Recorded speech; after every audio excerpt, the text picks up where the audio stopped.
Kumusta higala unsa atong kahimtang di man ipermente ayaw jud paghinuyang hinuklugi huna-hunaa nga na ay solusyon sa matag problema.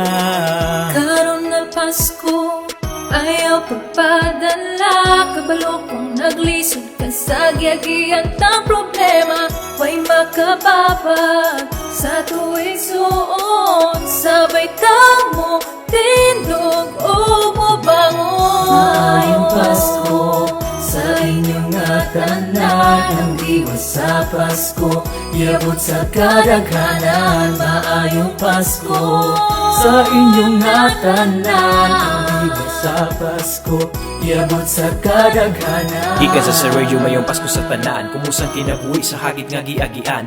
Bangon nigsuon ug ang diwa sa Pasko ipakatag nga nadagway positibo. Lakang halalakang ay kahadlok nga mapandol pa, maparaog bangon ay dira pagbuol-buol. Dili mabag-o ang atong naandan, Pasko nga kauban ang tanan, apan hinumduman sa pag-amig sa kanunay. Atong likayan mga lihok nga diliangay, sabay ta higala liguno ng pag-ampo, para sabay ta padulong sa paglampo. Sa Pasko karon kita maghinatagay, paghigugma ni Jesus dili gyud matumanan bay. Ang Pasko karon ato tanang sa ulugon ay kawanan og paglaom sa hagit sa panahon.